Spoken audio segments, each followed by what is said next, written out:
کچھ ریفارمز کیے ہیں اور وہ سیدھی راہ پہ آنے کے لیے تیار ہے، تو پھر IMF بھی لون دیتا ہے اور دیگر ممالک بھی لون دیتے ہیں۔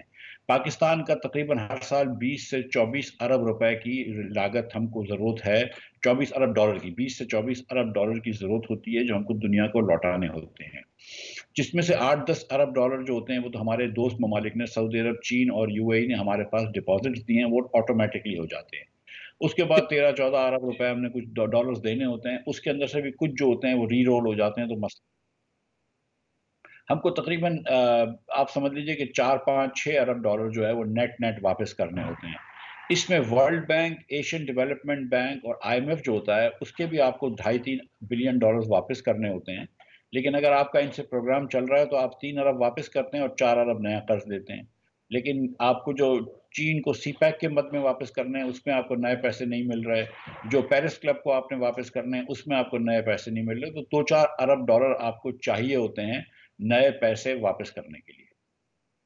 اچھا مرتضی صاحب، دوسرے بتائیے جو ٹیکس ٹو GDP والا معاملہ ہے، اس میں FBR میں اصلاحات کے بغیر تو معاملہ آگے کی طرف بڑھے گا نہیں۔ اب ہمارے تاجر ٹیکس دینے کے لیے تیار نہیں ہے، جب وہ اسکیم اناؤنس ہوتی ہے صرف 200 تاجر جو ہیں وہ رضاکارانہ طور پر رجسٹریشن کرتے ہیں۔ اسی طرح پھر ایک اور بات کی گئی کہ جی جو نان فائلر ہیں ان کی سمیں بلاک کر دیں، وہ بھی آج کورٹ نے اس آرڈر کو بھی سٹرائک ڈاؤن کر دیا۔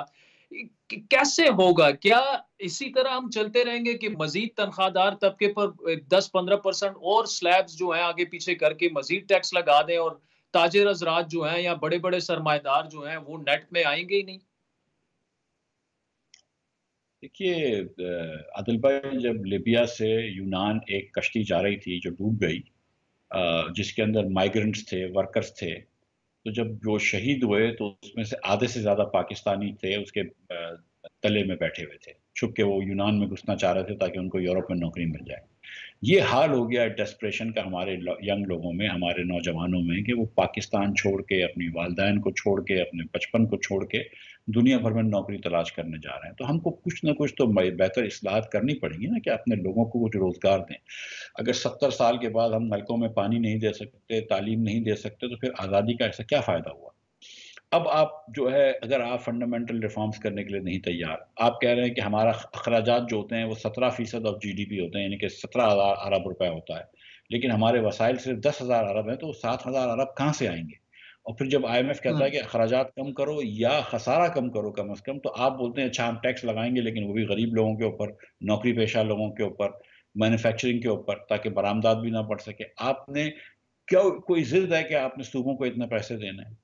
کوئی ضد ہے کہ آپ نے زراعت کے اوپر، پراپرٹی کے اوپر ٹیکس نہیں لینا؟ کوئی ضد ہے کہ ہم کو دکانداروں سے ٹیکس نہیں لینا؟ یہ کیا انصاف ہے کہ ایک آدمی جو نوکری کر رہا ہے وہ 50,000 روپے مہینے کے کما رہا ہے تو اس سے ہم ٹیکس لیتے ہیں، لیکن 25 لاکھ دکاندار ہیں، اس میں سے 20,000 40,000 دکاندار ٹیکس دیتے ہیں، باقی 24.5 لاکھ نہیں دیتے؟ تو یہ تو زیادتی ہے نا، یہ تو زیادتی ہے۔ تو ہم کو ایکویٹیبل ہاریزونٹل ایکویٹی بھی کرنی پڑے گی، کہ جتنی بھی آمدن ہو آپ کی، چاہے وہ نوکری سے ہو، چاہے زراعت سے ہو، چاہے صنعت سے ہو، چاہے پراپرٹی سے ہو، آپ برابر کا ٹیکس دیں، اور جتنے امیر لوگ ہیں وہ زیادہ ٹیکس دیں اور غریب لوگ کم ٹیکس دیں۔ ہم تو الٹی گنگا چلاتے ہیں، ہم تو ٹوتھ پیسٹ اگر غریب خریدتا ہے اس کے اوپر ٹیکس لیتے ہیں، صابن غریب خریدتا ہے اس کے اوپر ٹیکس لیتے ہیں۔ تو ہم کو ذرا سا اپنے ٹیکس نظام کو بدلنا پڑے گا۔ یہ FBR کے نظام کو بدلنا کافی نہیں ہے۔ آپ نے FBR کے تو ویسے ہی ہاتھ باندھے ہوئے ہیں، آپ نے کہا تم زراعت کے اوپر تم ٹیکس نہیں لے سکتے، جائیداد کے اوپر تم ٹیکس نہیں لے سکتے، دکانداروں سے تم ٹیکس نہیں لے سکتے، تو پھر وہ رہا سا کیا؟ نوکری پیشہ لوگ ہی ہیں۔ جی، اور مرتضی صاحب، آج جو پرائم منسٹر کی سٹیٹمنٹ ہے کہ اسٹریٹجک اداروں کے سوا حکومت کی زیر ملکیت تمام اداروں کی نجکاری کا اعلان کیا گیا، جس میں بجلی کی کمپنیاں بھی شامل ہیں۔ اب پیپلز پارٹی کی تجویز ابھی تک یہی ہے کہ پبلک پرائیویٹ پارٹنرشپ کے ذریعے ان اداروں کو چلایا جائے۔ تو اب تک جو نجکاری کا عمل ہوا ہے، جو سکھ انڈسٹری کا، خصوصاً PIA کا، اور جو پروفیٹیبل ادارے ہیں، کیا آپ سمجھتے ہیں کہ وہ بھی اب ٹائم آ چکا ہے کہ حکومت کا کام جو ہے، ایک پوائنٹ آف ویو یہ بھی ہے کہ اداروں کو چلانا نہیں ہے اور ان کو ڈسپوز آف کیا جائے؟ میں تو بالکل یہ سمجھتا ہوں، اور آج سے میں خاص کو 10 سال سے میں بارہا یہ بات کر رہا ہوں، کہ سارے اداروں کو، چاہے وہ نفع میں ہوں یا نقصان میں ہوں، ان کو بیچ دینا چاہیے۔ حکومت کا کام پیٹرول پمپ چلانا نہیں ہے، حکومت کا کام پولیس چلانا ہے، حکومت کا کام جو ہے وہ ٹرکنگ کمپنیاں چلانا نہیں ہے، حکومت کا کام کورٹ سسٹمز چلانا ہے۔ حکومت اپنا کام تو ٹھیک کر نہیں سکتی ہے، تو پھر دوسروں کا کام کیوں کرے گی؟